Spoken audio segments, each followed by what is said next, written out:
Hola, saludos cordiales. Eh, Traigo ante ustedes, si lo permiten, claro, con permiso, una reflexión sobre la carta a los romanos, específicamente Romanos 7.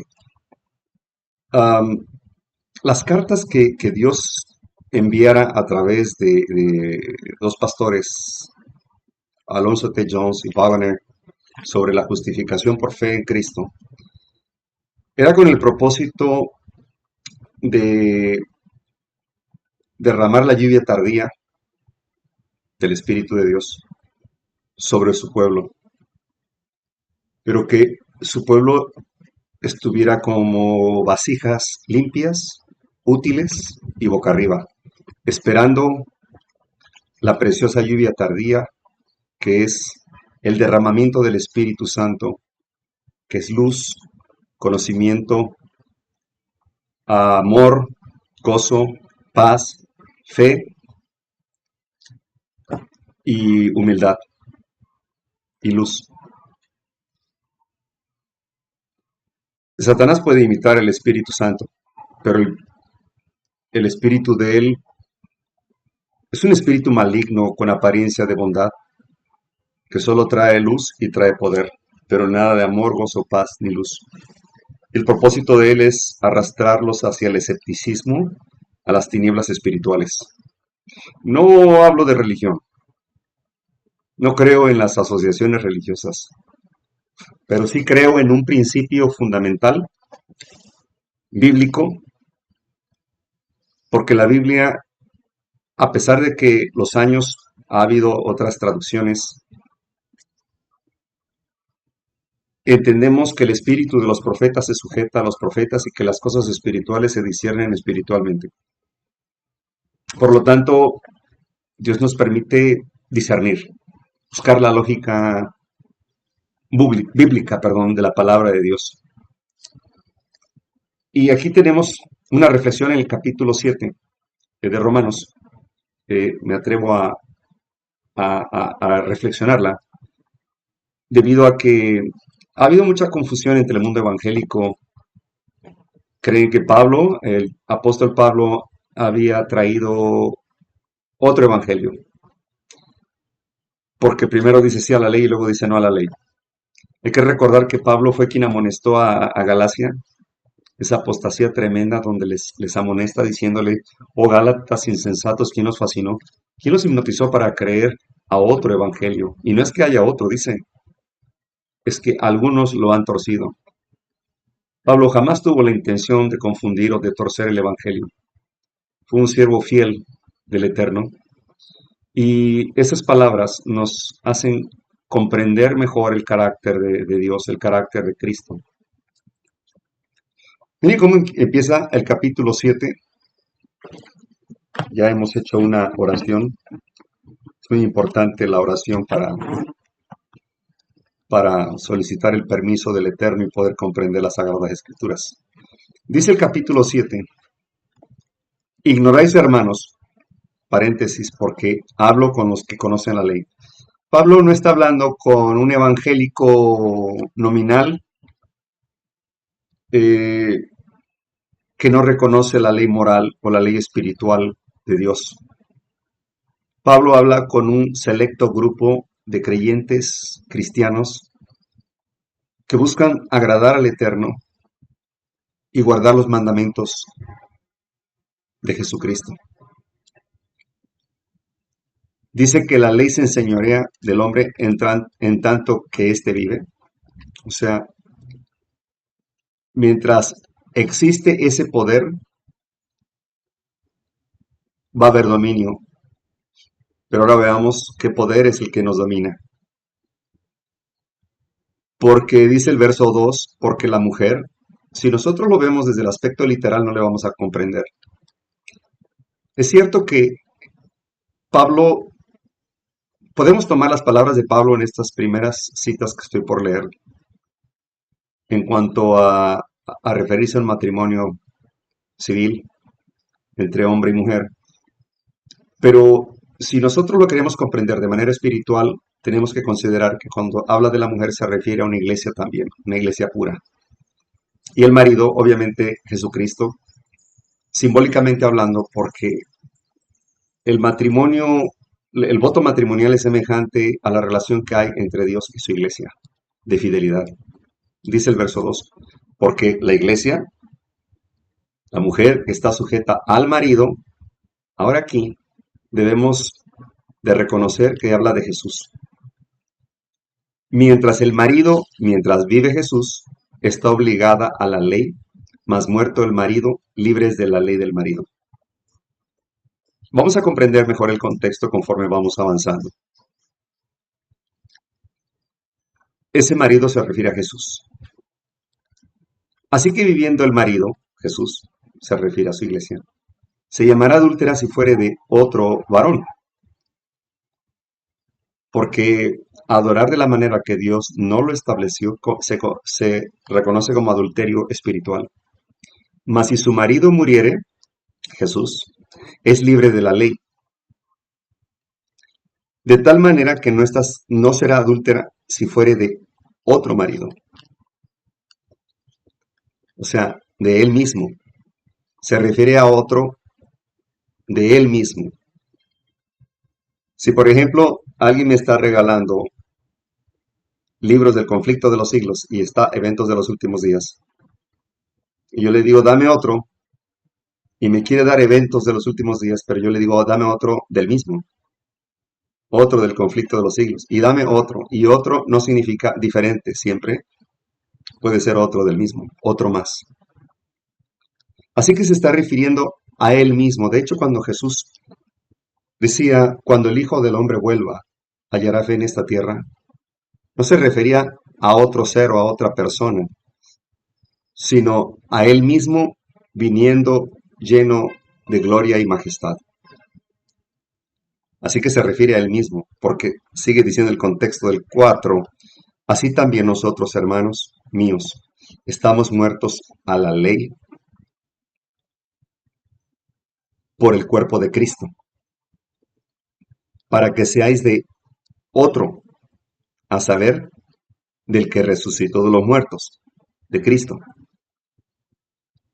o Jesucristo, el Mesías, a fin de que fructifiquemos a Dios.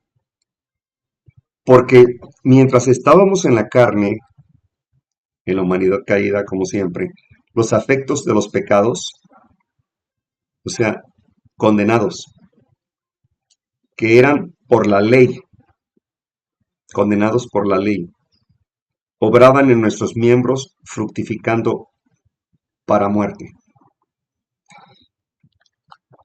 Dicho de otra manera, la única manera de que la ley no te condene de pecado es muertos al pecado. Porque ¿qué es pecado? Vamos al contexto bíblico. Primera de Juan capítulo 3, verso 4 dice, pecado es transgresión de la ley. Ok. El pecado es una manifestación externa que está en pugna contra esta ley moral de Dios, los 10 mandamientos, incluyendo el sábado semanal. Nadie puede definir y determinar las razones del pecado. Algún día lo comprenderemos. Pero mientras estamos en esta tierra y con las palabras que Dios nos heredó aquí, podemos comprender a qué se está refiriendo. En Levíticos 23 habla de una ley ceremonial. No pudimos cumplir con esa ley. ¿Por qué? Porque era simbólica. Los corderos no perdonaban, la sangre de esos corderos no quitaban el pecado del mundo, de la gente. El sacerdocio era simbólico. El santuario era simbólico junto con sus muebles internos. Todo apuntaba hacia el cuerpo de Cristo. Ok. Cuando Cristo fue crucificado en la cruz, cumplió toda justicia. Es decir, la ley ceremonial quedaba abolida. Por eso dice Colosenses 2:14, queda abolida el acta de los ritos. Que nadie os juzgue sobre comida, bebida, luna nueva o sábados. Se estaba refiriendo a los sábados anuales que podrían caer en martes o en miércoles o en jueves, pero eran Shabbat, que significa cesar, reposo. Dice Levítico 23, verso 28, si no me equivoco, además de mis sábados. Cuando dice además de mis sábados, después de haber mencionado 7 sábados anuales, y dice además de mis sábados, se está refiriendo al sábado semanal, mis sábados. ¿Cuál es el día del Señor?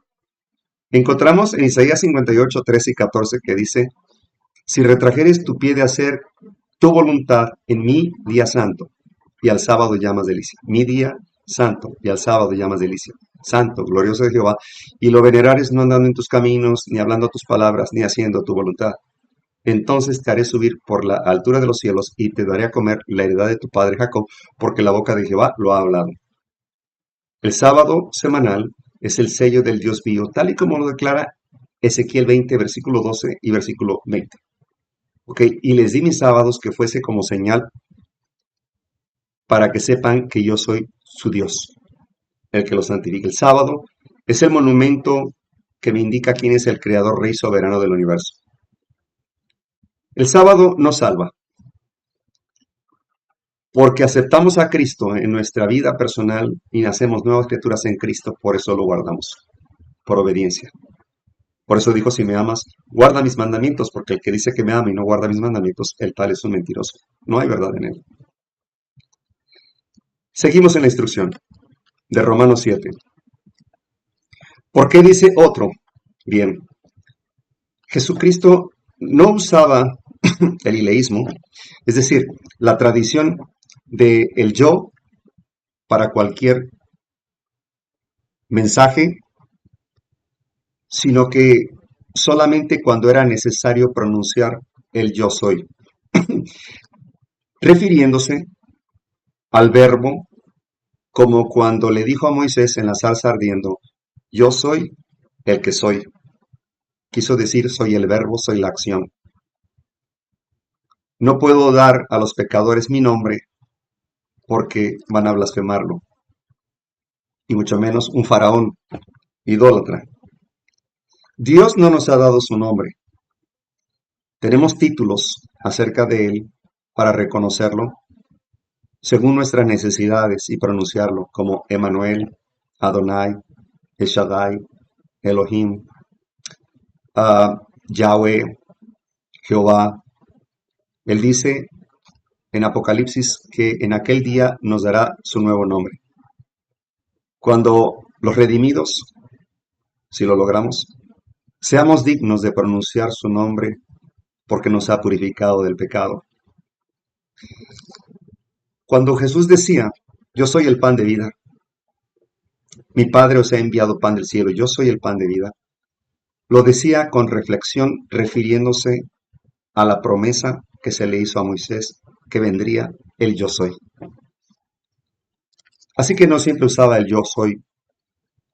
Por eso tenemos ese ejemplo que dijo, cuando el Hijo del Hombre vuelva, hallará fe en esta tierra. No se refería a otro diferente, sino a otro del mismo. De otra naturaleza, pero el mismo. Vamos, por ejemplo, a Juan 18, 14. Juan 18, 14. Y vamos a ver un ejemplo del discípulo amado, Juan. Hay que recordar que la carta de Juan la escribió Juan mismo. Y dice así el verso 14 y 15. Y era Caifás, al que había dado el consejo a los judíos, que era necesario que un hombre muriese por el pueblo. Y seguía a Jesús Simón, Pedro y otro discípulo. ¿Quién era ese otro? Juan. Pero no se iba a oír muy humilde el decir, y yo. Se ve raro, ¿verdad? Y yo. Como que de un acento soberbio, orgulloso. Otro discípulo dice, y aquel discípulo era conocido del sumo sacerdote, y entró Jesús al atrio del sumo sacerdote. Ese otro discípulo es el que escribió esas palabras, Juan.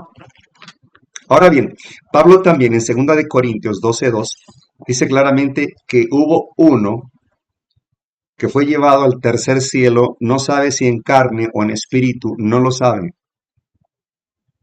¿Quién es ese un discípulo? Pablo. No quería escucharse igual con ese ileísmo de que cuando yo fui al tercer cielo. Se oye un poco raro, ¿no? Para el pueblo de Dios que refleja la humildad y mansedumbre que tenía Cristo, que tiene Cristo.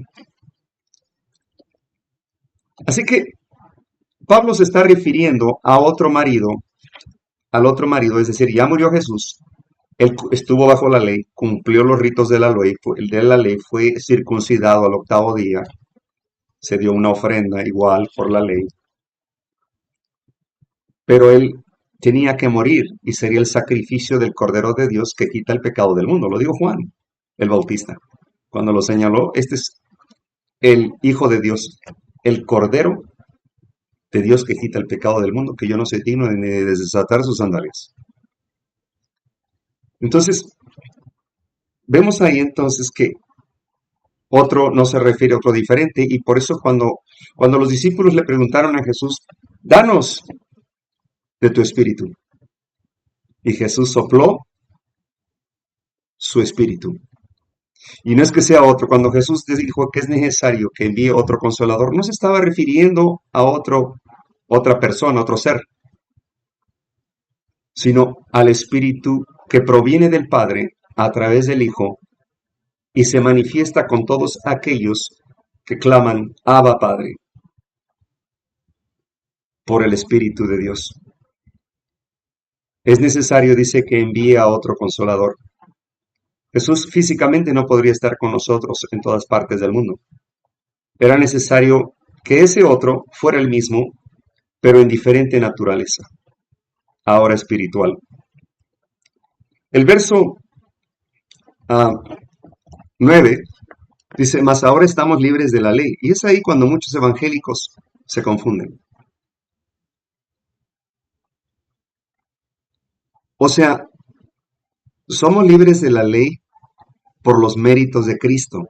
Porque ¿qué es pecado? Transgresión de la ley. Es decir, el que está violando la ley, el que está pecando, está bajo la ley. Nosotros estamos bajo la gracia. El mismo capítulo, 1 de Juan 3, dice claramente que los que practican el pecado son hijos del diablo. Y los que practican la justicia de Cristo son los hijos de Dios. En eso se designan o se determinan quiénes son los hijos de Dios y los hijos del diablo. Igual pasa en las leyes terrenales. Cuando alguien comete un crimen o se roba un carro, por ejemplo, la ley anda sobres. O él anda bajo la ley.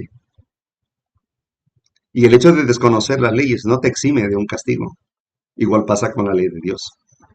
La ley del hombre, la ley del Estado, busca castigar a aquellos que han cometido un crimen contra otro ciudadano, causándole daños, perjuicios, gastos, no sé. Entonces la ley busca castigar al culpable mediante multas y prisión. La ley moral, los 10 mandamientos, lo que pretenden es evitar que el hombre cometa esos crímenes. Esa ley moral que representa el carácter de Dios rige el universo en armonía.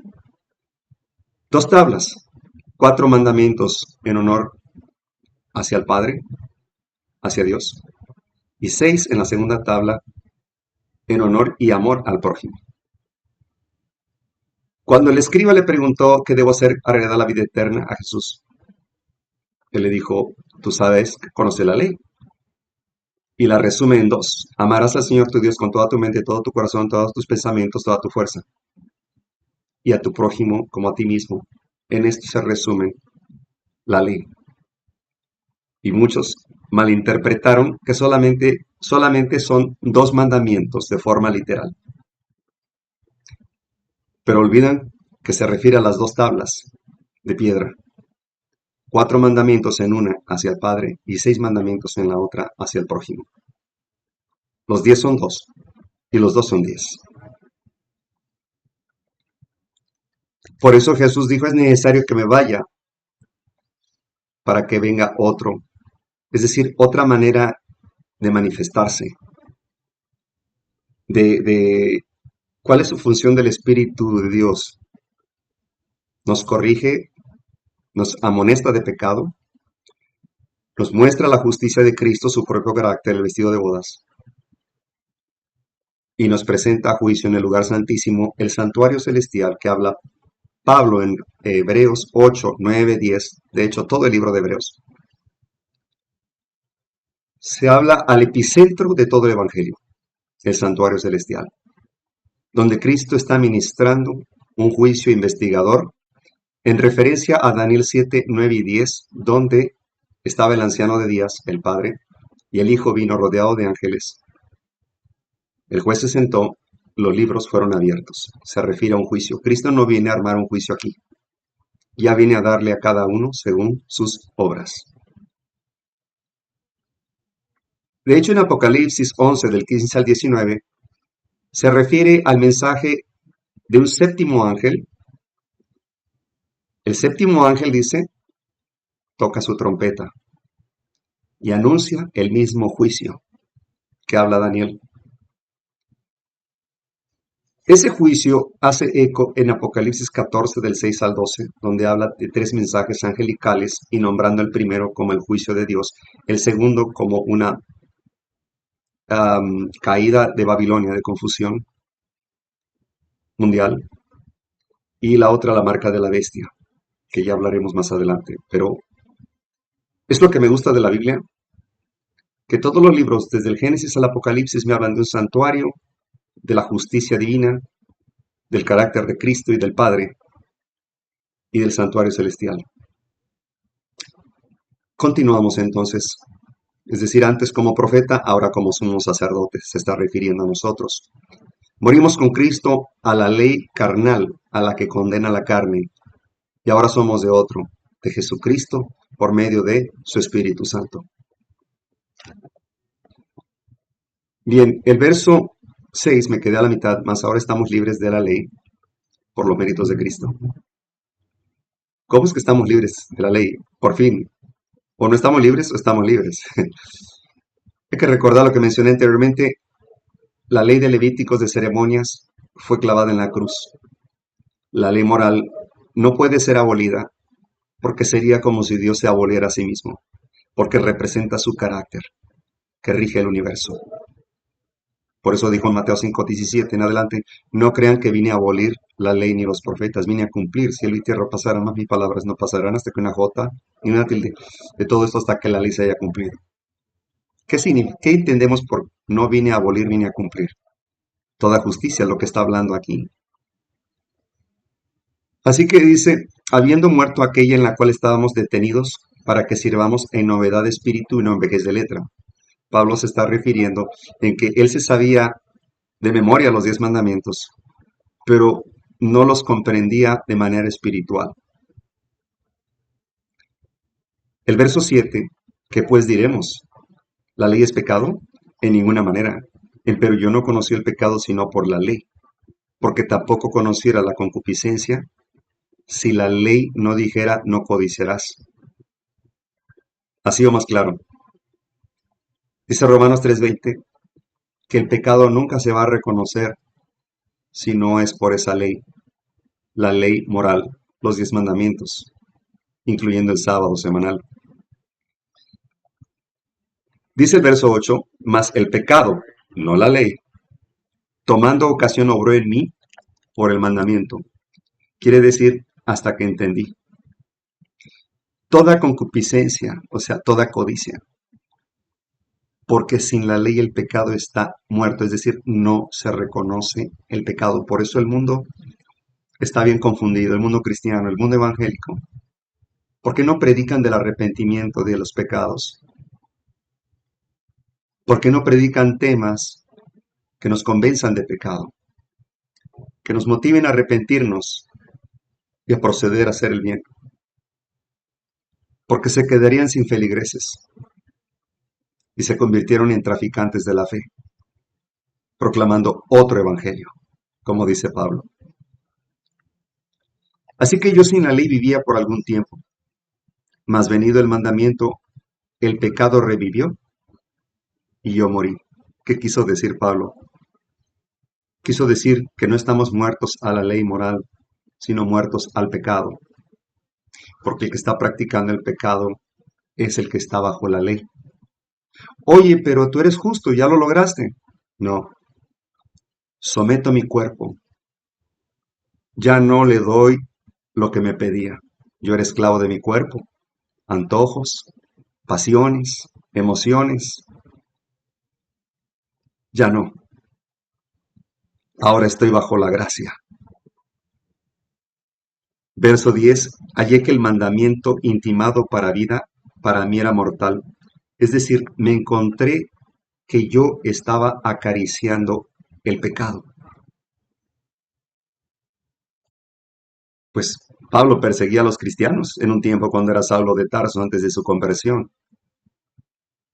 ¿Acaso no conocía la ley? Sí, eran celosos, pues él mismo se describe celoso de la ley. Fariseo de fariseos, es decir, era muy fanático y creía estar cumpliendo los requerimientos de la ley, pero habían perdido de vista el aspecto espiritual. Verso 11. Porque el pecado tomando ocasión me engañó por el mandamiento y por él me mató. Quiso decir, llegué a pensar que el pecado era mi amigo, que era parte de mí, como predican hoy en día el Evangelio de la Prosperidad, el mismo Evangelio católico, que nadie puede evitar el pecado. Por favor, ¿qué pecado estoy obligado a cometer o me muero? O a lo mejor me enfermo si dejo de cometer ese pecado. Pecado es transgresión de la ley, se acabó. Está determinado ahí. Pecado no nada más es un error, es una opción. Nadie nos obliga a pecar. No hay justo ni a un uno. Claro, el que juzga a los demás con su propia justicia. No hay justo ni un uno. Pero el que vive bajo la justicia de Cristo, el justo, por fe vivirá. ¿Qué parte no entendemos cuando Jesús dijo, sin santidad nadie puede ver la gloria de Dios? O dicho de otra manera, sed santos, como yo soy santos, dijo el Señor. La santidad es una entrega total interna y externa de nuestro ser, espíritu, mente y cuerpo. Una entrega total de nuestro ser al servicio del Dios eterno. Sigo leyendo. Verso 12. De manera que la ley a la verdad es santa, el mandamiento santo, justo y bueno. Luego, ¿lo que es bueno a mí me es hecho muerte?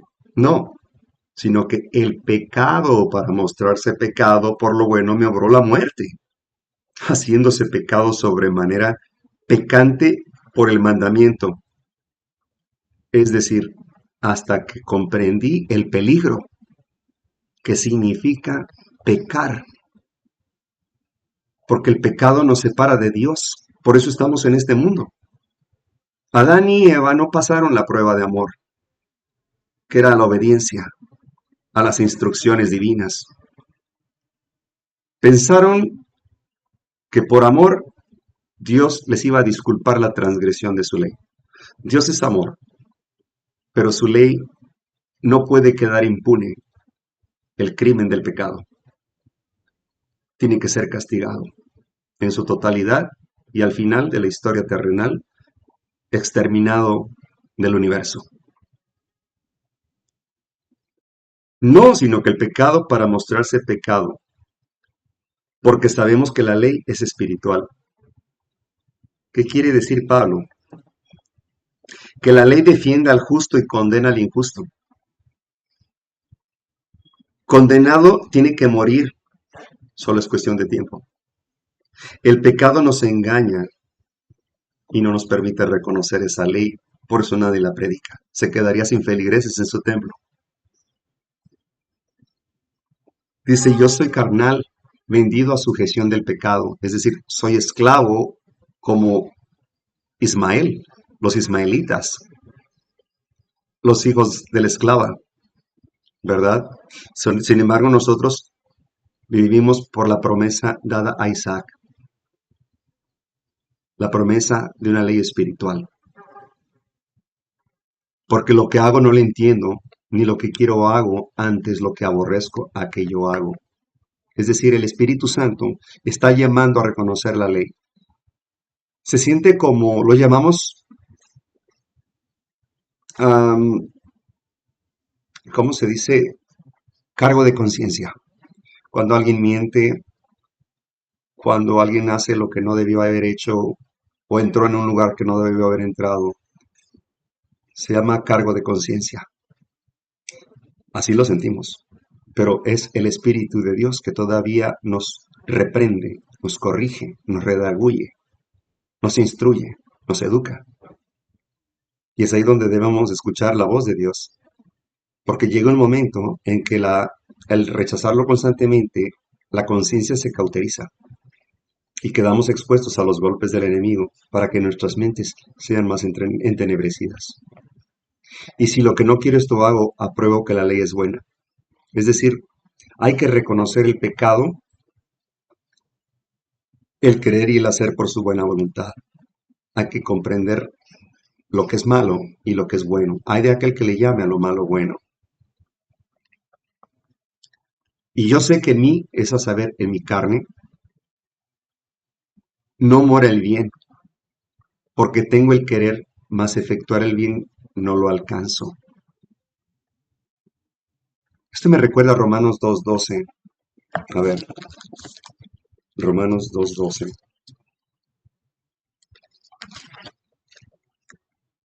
Dice, porque todos los que sin ley pecaron, sin ley también perecerán.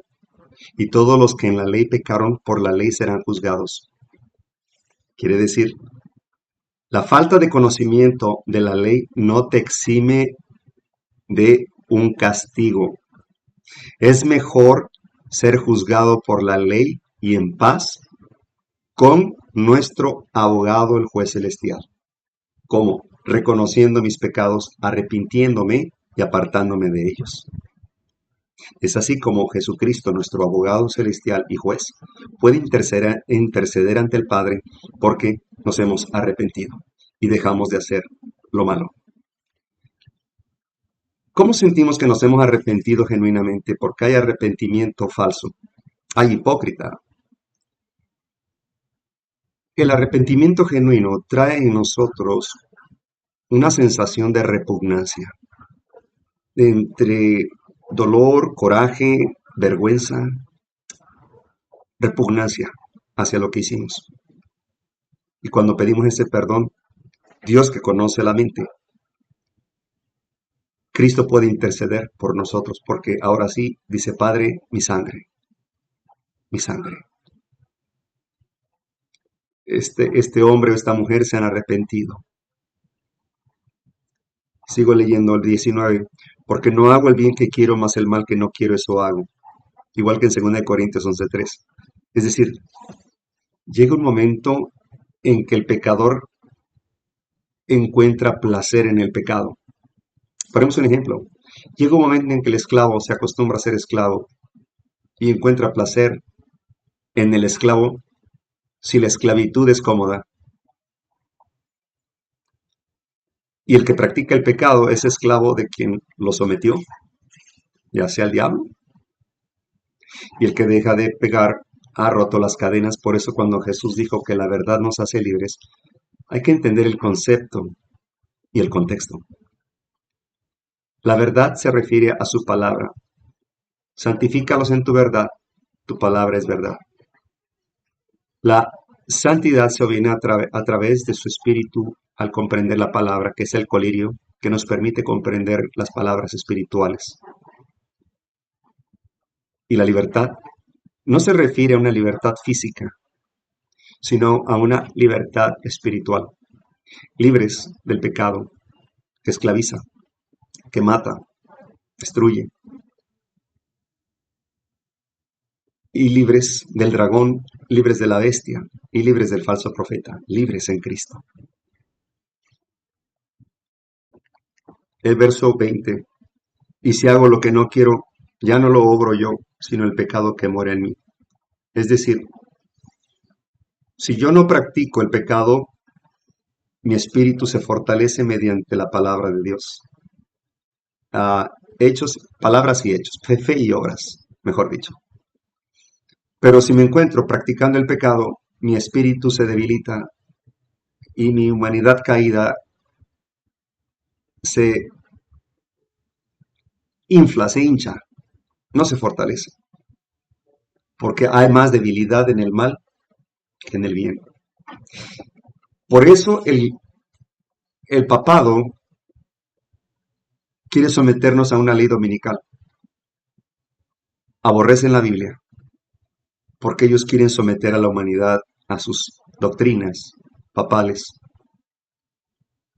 Porque un cristiano historicista que depende de las sagradas escrituras como su regla de fe y del espíritu de profecía, no es nada gobernable por el hombre.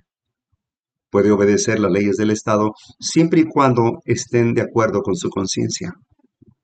Pero cuando el poder civil declara que quiere controlar mi conciencia, cambiando mi adoración, yo estoy permitido por Dios a desobedecerlo, porque es necesario obedecer a Dios antes que a los hombres.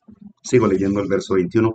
Así que queriendo yo hacer el bien, hallo esta ley, que el mal está en mí, es decir, la justicia de Cristo, por fe. El justo por fe vivirá, lo dijo Martín Lutero.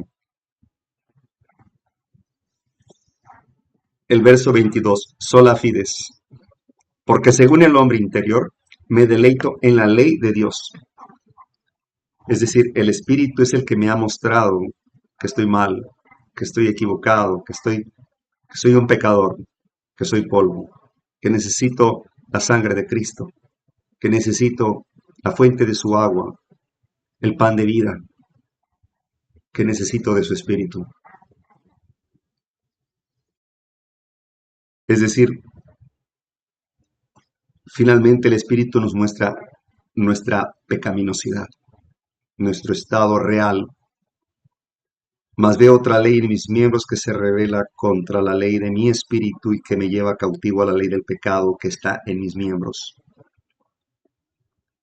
Miserable hombre de mí, ¿quién me librará de este cuerpo de muerte? Gracias doy a Dios por Jesucristo, Señor nuestro. Así que yo mismo, con la mente, sirvo a la ley de Dios, mas con la carne, a la ley del pecado. Es decir, uno decide. Pablo dice aquí que uno decide a quién servirle, si al pecado para muerte o a la ley moral para vida. Y es así como Pablo nos ilustra en su sentir cuando él reconoce que la ley es espiritual, que los 10 mandamientos no fueron clavados en la cruz. Porque abolir la ley significa entonces abolir a Dios. ¿De qué otra manera Dios va a juzgar a los pecadores, a Satanás mismo con sus ángeles caídos? Es por medio de esa ley. La ley moral es el fundamento de su justicia. Pero ¿cuál es el fundamento de esa ley? El amor. El amor que declara Pablo en 1 Corintios 13. Ese amor que todo lo cree, todo lo puede, todo lo espera. Ese amor que es amor, gozo, paz, luz, poder, fe, benignidad, bondad, templanza. Contra estos dones la ley no puede, porque la ley busca castigar al pecador empedernido, al que no se arrepiente. Porque los que estamos bajo la gracia ya no estamos bajo la ley. Vivimos por fe y obras, es decir, por fe y juzgados por obras. Y ese juicio no puede haber un gobierno sin una justicia, sin una ley. Por lo tanto, Pablo termina diciendo también en Romanos 3, por lo tanto declaro que la ley es buena, justa y que es sagrada. Así que esta reflexión nos debe de ayudar a comprender que no estamos bajo la ley, como muchos dicen. Estamos bajo la gracia de Cristo. Sin embargo, esta ley es más profunda de lo que la letra muestra nada más en esos 10 mandamientos, en esas 10 palabras. Les recomiendo descarguen el libro Patriarcas y Profetas y El conflicto de los siglos de Elena G. de White. Importantes libros que nos permiten comprender mejor las palabras de las Sagradas Escrituras. Que la paz de nuestro Señor Jesucristo sea con aquellos que esperamos con anhelo su segunda venida.